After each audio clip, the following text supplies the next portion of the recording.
بسم اللہ الرحمن الرحیم نحمده ونصلي ونسلم علی رسولہ الکریم۔ اطلاع ملی ہے کہ کراچی کے کچھ تاجروں نے ایک مٹی ہوئی سنت زندہ کرنے کا تہیہ کیا ہے کہ صبح بازار جلد کھولنا، تجارت جلد شروع کرنا۔ یہ سنت آج امت سے مٹ چکی ہے۔ حدیث پاک میں جو آیا ہے کہ من احیا سنتی عند فساد امتی، جس نے میری سنت کو زندہ کیا فساد امت کے وقت، اس کو 100 شہید کا ثواب ملتا ہے۔ محدثین کرام نے فساد امت کی تشریح میں ایک قول یہ کیا ہے کہ جو سنت مٹ چکی ہو اس کو زندہ کرنے کا ثواب 100 شہید کے برابر ہے۔ تو جن تاجر بھائیوں نے اس سنت کو زندہ کرنے کا عزم کیا ہے اور اپنی مارکیٹیں صبح جلد کھولنے کا پروگرام شروع کیا ہے، یقیناً وہ تاجر شاباش کے اور مبارکباد کے مستحق ہیں کہ وہ اس مٹی ہوئی سنت کو زندہ کر رہے ہیں۔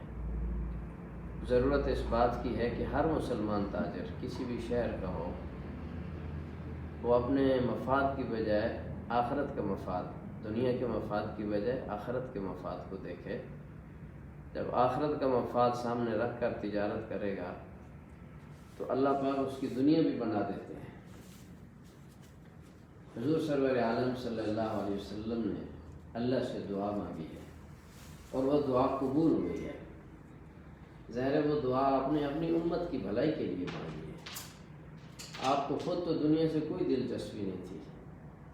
ارشاد فرمایا مالی ولی دنیا، میرا تو دنیا سے تعلق ہی کوئی نہیں ہے۔ اپنی امت کی بھلائی کے لیے دعا مانگی۔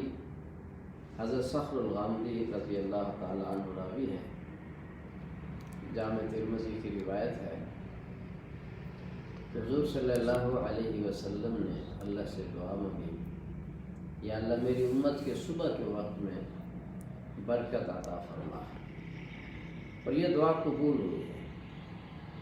یہ خود حضرت صخر الغامدی رضی اللہ عنہ تاجر تھے۔ اسی روایت میں تفصیل آتی ہے کہ یہ تاجر تھے اور اپنے جو تجارت والے احباب تھے، جو ان کی تجارتی ٹیم تھی، اس کو صبح صبح ہی نکال دیتے تھے کام کے لیے۔ حدیث پاک میں آتا ہے اس کی برکت سے یہ مالدار ہو گئے اور بہت ہی ان کی وسعت ہو گئی۔ اور خود حضور صلی اللہ علیہ وسلم بھی جب کسی لشکر کو روانہ فرماتے تو صبح کے وقت روانہ فرماتے ہیں۔ بعض لوگ جو فجر کے بعد سو جاتے ہیں وہ بہت بڑا نقصان کرتے ہیں۔ صبح سحری کے بعد امت کو اٹھنے کا حکم ہے۔ یہ اللہ پاک نے یہ نظام فطرت بنایا ہے۔ شریعت نے ہمیں نظام فطرت عطا فرمایا ہے کہ صبح صبح ساری مخلوق اٹھ جاتی ہے۔ فجر کے بعد یعنی سورج نکلنے کے بعد کوئی مخلوق نہیں سوتی، انسان سوتا ہے، اور باقی جانوروں میں اگر غور کیا جائے تو کتا سوتا ہے۔ کتا ساری رات مالک کا پہرا دیتا ہے، وہ فجر بعد سو جاتا ہے، بھونک شوق سب ختم ہو جاتی ہے۔ تو جانوروں میں ایک کتا ہے جو سوتا ہے، یا پھر غافل انسان ہے جو فجر بعد سو جاتا ہے۔ مسند احمد کی روایت ہے کہ فجر کے بعد اللہ رب العزت رزق تقسیم فرماتے ہیں۔ اس وقت اللہ سے رزق لیا کرو۔ ایک روایت میں حضرت سیدہ فاطمہ الزہرا رضی اللہ عنہا فجر کے بعد سوئی ہوئی تھی۔ حضور انور صلی اللہ علیہ وسلم نے ان کے پاؤں کو ٹھوکر لگائی اور فرمایا اٹھو، اللہ پاک رزق تقسیم کر رہے ہیں، تم سوئی ہوئی۔ علاوہ سے یہ کہ فجر کے بعد سونے سے بڑھاپا جلد آتا ہے۔ اس پہ محققین نے بہت کچھ لکھا ہے، حکماء نے بھی لکھا ہے کہ فجر کے بعد سونے والا جلد بوڑھا ہوتا ہے۔ اس سے بینائی پہ بھی اثر پڑتا ہے، معدے پہ اثر پڑتا ہے، نفسیات پہ بہت زیادہ اثر پڑتا ہے۔ آج کل جو ہمیں ٹینشنیں ہیں، بہت ساری ٹینشنیں اسی وجہ سے، اور فجر بعد سونے سے خوابیں آئیں گی، عجیب عجیب ڈرونی خوابیں، پیٹ کے جو بخارات ہیں وہ خوابیں بن کے نظر آتی ہیں، انسان سارا دن پریشان رہتا ہے، تعبیریں ڈھونڈتا رہتا ہے۔ تو فجر کے بعد سونے سے منع فرمایا گیا۔ تو ہمیں نظام فطرت دیا ہے کہ صبح اٹھو، فجر کی نماز ادا کرو، تہجد کے لیے اللہ نصیب فرما دے تہجد، وہ تو بہت اعلیٰ چیز ہے۔ اس وقت اللہ رب العزت اعلان کر رہے ہوتے ہیں، اور مجھ سے رزق لے لو، اور مجھ سے بخشش لے لو، اور مجھ سے عفت و پاکدامنی لے لو۔ اللہ پاک خود بلا رہے ہیں، آفر آ رہی ہے، غافل انسان سویا ہوا ہے۔ تو کم از کم آخری درجہ یہ ہے کہ فجر کے لیے اٹھے، جماعت سے نماز پڑھے اور اس کے بعد نہ سوئے۔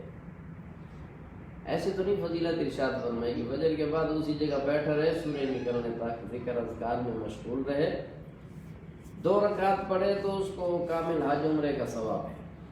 اتنی بڑی فضیلت ہے۔ آج کل حج تقریباً 5 لاکھ روپے کا ہے۔ اگر یہ اعلان ہو جائے مسجد کے مولوی صاحب کو اللہ توفیق دے دے کہ جو اشراق پڑھ کے جائے کہ میں اس کو 5 لاکھ روپے دوں گا، بوڑھے سے بوڑھا مریض سے مریض آدمی بھی مسجد میں آ کے بیٹھے گا۔ 5 لاکھ تو دور کی بات ہے، 5000 کا بھی اعلان ہو جائے تو سارے بیٹھیں گے۔ 5000 کا وزن معلوم ہے، اس کی قیمت معلوم ہے۔ ایک حج عمرے کا ثواب کتنا بڑا ہے، اس کی قیمت ہمیں نام سے نظر نہیں آتی، اس لیے دلچسپی نہیں ہے۔